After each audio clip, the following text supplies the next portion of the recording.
Picture this, the year is 89 CE. An 18-year-old Livia Teresa stands in a room she's never entered before, wearing a flame-colored veil that marks her as a bride. The torches have been extinguished, the wedding songs have faded, and now in the flickering lamplight of her new husband's house, she realizes something is terribly wrong. There are too many people here. Strangers, slaves holding basins of water, an elderly woman in ceremonial robes whose grip on her arm feels more like a jaileress than a guidess, a physician with a leather pouch of instruments. And in the corner, barely visible beneath a heavy drape of linen, stands a wooden structure nearly 4 feet tall. Livia doesn't know what it is yet, but in a few moments, she will. And when she does, she understands why her mother wept while braiding her hair that morning. She understands why the women in her family never speak about their wedding nights, and she realized that Roman marriage isn't about love at all. It's about verification. What you're about to hear isn't legend or myth. This was marriage in ancient Rome, a ritual so deeply disturbing that Roman historians avoided describing it directly, and early Christian writers fought desperately to erase it from memory. By the end of this story, you'll know why. The day had started beautifully, almost dreamlike. Livia's wedding procession through the streets of Rome on that spring morning in 89 CE had been everything tradition demanded. She wore the flammeum, the sacred flame-colored veil that marked her unmistakably as a bride. Her hair had been arranged, adorned by her mother's trembling hands, parted with a ceremonial iron spearhead and woven into 6 perfect braids secured with woolen ribbons. Every detail followed ancestral customs stretching back centuries. At the temple, the omens had been favorable. The priest read divine approval in the glistening entrails of a sacrificed sheep. Her father, Marcus Livius, had recited the ancient formula transferring legal authority over his daughter to her new husband. And Livia had whispered the words generations of Roman brides had spoken before her, Ubi te Gaius, ego Gaia, where you are Gaius, I am Gaia, a vow that announced she no longer belonged to herself. Her husband, Marcus Petronius Rufus, was a wealthy grain merchant 25 years her senior. She had met him only 3 times before that day, yet by law and ritual, the public ceremony had already begun the process of making her his. Or rather, it had started the process, because in Rome, the beautiful public ceremony was only the beginning, the truly binding moment, the moment that would transform her legally and irrevocably into a wife, waited at the end of the torchlit procession, inside a house she had never entered, surrounded by people she had never agreed to meet, facing rituals she had never been told about. The crowds lining the streets had sung the traditional Fescennine verses, crude and explicit songs meant to amuse the gods and ward off evil spirits. Young men had shouted suggestions through her veil that made her burn with shame. Her mother had told her the songs were harmless, protective, but Livia had seen something else in her mother's eyes that morning, something that looked like grief, and she remembered the final warning whispered into her ear as the veil was lowered: do not resist. Whatever they ask of you, no matter how strange or frightening, do not resist. It only makes everything worse. By the time the procession reached the house of Marcus Petronius Rufus, the last traces of daylight had vanished. The doorway was decorated with wreaths and blazing torches. The crowd's singing grew louder, more frenzied. Someone hurled walnuts at her, the shells catching in the folds of her dress, a fertility blessing that felt more like mockery. Marcus waited at the threshold, and behind him Livia could see movement in the shadows, too many silhouettes. Far more people than she had expected for an intimate moment between husband and wife. Tradition required that Marcus lift her over the threshold to avoid the bad omen of stumbling. But the gesture was older and darker than that. It echoed a time when Roman brides didn't walk willingly into their husbands' homes at all, when marriage was formalized abduction, illegal kidnapping with witnesses. Once the door closed behind her, muffling the songs and laughter outside, Livia finally saw who had been waiting in the atrium, the elderly woman in ceremonial robes, the pronuba whose duty was to oversee every moment of what came next, a priest whose affiliation she couldn't identify, 3 female slaves holding basins and folded cloths, the physician with his leather pouch, and that structure in the corner, still hidden beneath its drape. The pronuba approached and clasped Livia's hands with a grip firm enough to prevent any thought of escape. "Welcome to your husband's house," she said, her voice carrying the weight of ritual authority. The sacred rites must now be completed. Livia's heart hammered so violently she could feel it in her throat. She looked toward Marcus, hoping for reassurance, for kindness, for some sign that she was safe. But his face was unreadable, and his eyes wouldn't meet hers. If you're fascinated by the hidden horrors of history, by the truths that civilizations tried to bury, then subscribe to this channel. Hit that notification bell, because there are stories the ancient world never wanted you to know, and we're bringing them into the light. Stories that will change how you see the past forever. The pronuba guided Livia toward the corner, toward the draped structure that seemed to pull all the lamplight toward it like a black hole. "You must greet Mutinous, Tutinous," the old woman murmured, her fingers tightening on Livia's arm. "You must seek his blessing before your husband may approach. The gods must witness your submission." Livia had never heard this name before. She had no idea what greeting this god would mean. Her hands shook as she reached for the cloth. The witnesses leaned closer. Even the slaves stopped moving. The entire room held its breath. And when Livia pulled the fabric away, she finally understood why her mother had cried. Standing beneath the covering was a wooden figure, carved with uncomfortable anatomical accuracy into the shape of a phallic idol. But this wasn't a small charm like the pendants children wore for luck, the tiny amulets hung in gardens to ward off thieves. This was deliberate, life-sized, intentionally proportioned, built for one specific purpose. And that purpose became terrifyingly clear the moment the Pranuba began to explain. Mutinous Tutinus was Rome's shadowy deity of initiation and fertility. A god so uncomfortable that ancient authors mentioned him only briefly, always with a sense of shame. St. Augustine, writing centuries later in the 390s CE as Christianity fought to reshape Roman culture, described the ritual with barely contained fury. Roman brides, he wrote, were required to sit upon the god's wooden embodiment before lying with their husbands, and they did so in front of witnesses. Augustine condemned the practice as barbaric, but he didn't invent it. He was describing something real, something that had happened for generations. Other early Christian writers referenced the same rite, each too disgusted to provide full details. Eunobius claimed brides were made to straddle the wooden symbol while their new husbands watched.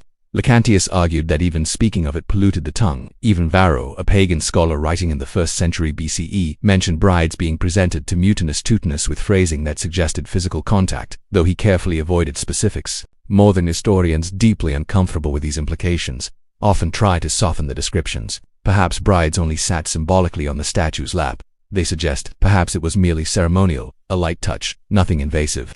But the ancient language doesn't support this gentler interpretation.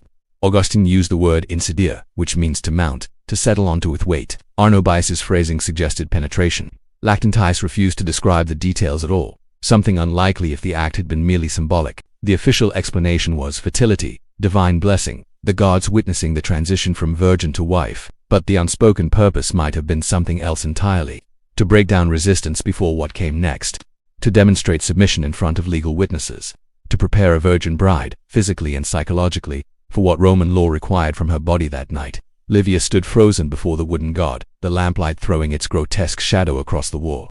The Pranuba moved behind her, adjusting her posture, arranging her body with practiced efficiency. The witnesses watched in absolute silence. Her husband watched. The physician waited, hands clasped, prepared for what would follow. And in that moment, Livia finally understood the meaning of her mother's trembling warning. The obscene street songs, the secrecy, the dread that had shadowed every woman's face when wedding nights were mentioned. She understood what being a Roman wife would truly demand. Technically, she could refuse. But refusal meant the marriage contract would collapse. She would return to her father's house, not as an honorable bride but as damaged goods, untouchable, unmarriageable. She would disgrace her family, become a source of whispered shame at dinner tables across Rome. Her life as she knew it would be over.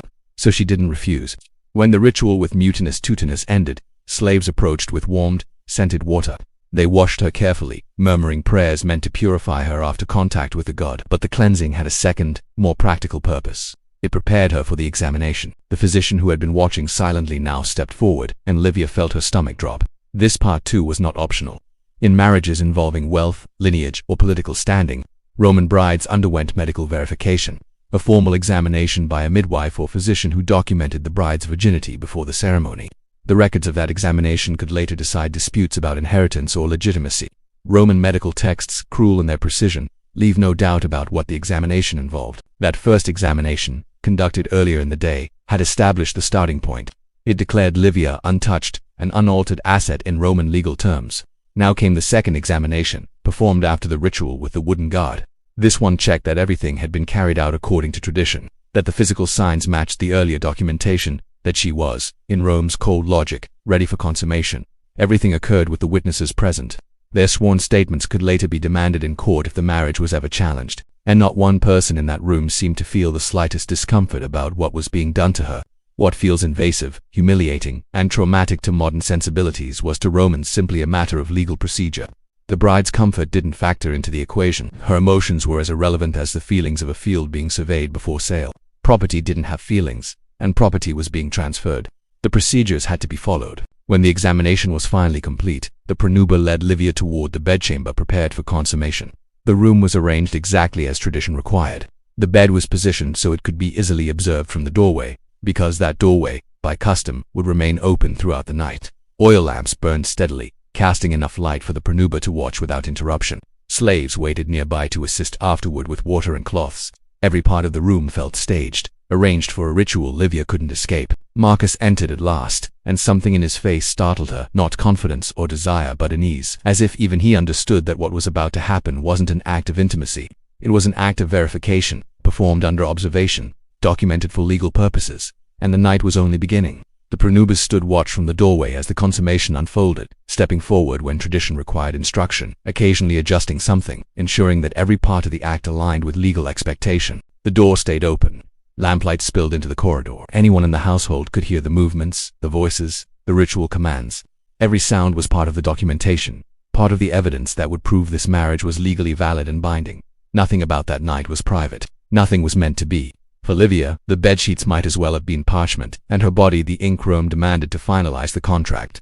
By dawn, when the lamps burned low and exhaustion had settled into her bones, the physician returned. He stepped inside with the same clinical detachment he'd shown before. His task was simple: confirmed that consummation had occurred and that Livia now bore the physical marks expected of a woman who had crossed from virgin to wife.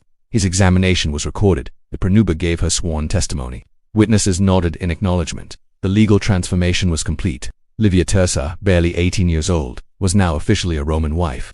Her role, her identity, her future had all been reshaped within a single night. She would go on to have children over the next decade. She would oversee her husband's household, host dinners, manage slaves, perform religious duties, and carry herself with the composure expected of a Roman matron. To the outside world she would appear dignified, capable, respectable. But about her wedding night she would speak to no one, not even her own daughters, when their time came. There were no words for it, and truthfully, she had never heard another woman speak of theirs either. The silence was universal, absolute, passed down through generations like an inheritance of shame. For nearly 1,000 years, this was marriage in Rome. Generations of brides walked the same torchlit paths. Generations of mothers whispered the same warnings. Generations of young women endured the same night, the same witnesses, the same scrutiny, the same invasion disguised as sacred ritual. The system endured because everyone accepted its logic. Men, women, families, priests, all agreed that property had to be verified, that legal transfers required witnesses, that marriage produced legitimate heirs and therefore needed proof. Women were the vessels through which family lines continued. It made perfect sense within Roman values, even as it feels monstrous to us now. The end of these practices didn't come from Rome deciding it had gone too far. It came from outside. From the spread of Christianity in the 4th and 5th centuries CE, with new theology came new assumptions about human dignity and the sacred nature of marriage. If women had souls equal to men, they couldn't be treated merely as property. If marriage was a holy sacrament, it couldn't include rituals the church deemed obscene. Christian writers like Augustine, Jerome, and Lactantius attacked these customs with ferocity, calling them pagan barbarism, remnants of a brutal past that had no place in a civilized Christian world. Slowly, over centuries, the rituals faded. The wooden idols were destroyed. The examination tables were abandoned. The pronuba disappeared from wedding ceremonies, and the witnesses were sent away. But the silence remained. The women who had endured these nights never spoke of them, not even after Christianity offered new language for their trauma. The memories were buried, passed over, erased from family histories. And within a few generations it became possible to pretend these rituals had never existed at all. That's why so few people today know about mutinous tutinous, about the examinations, about the open doorways and sworn testimonies. History tried to forget, but the fragments remain, scattered through angry Christian sermons, medical treatises, and legal commentaries, waiting for anyone brave enough to piece them together. Livia Tirsa's wedding night in 89 CE was not unique. It was ordinary. And that's the most horrifying truth of all. Now I want to hear from you. Knowing that this was considered normal, that generations of women endured this in silence, how does it change the way you think about ancient Rome, about marriage, about the things societies choose to forget? Leave your thoughts in the comments below, because these conversations matter. History isn't just about the past. It's about understanding how we got here and what we're still trying to leave behind.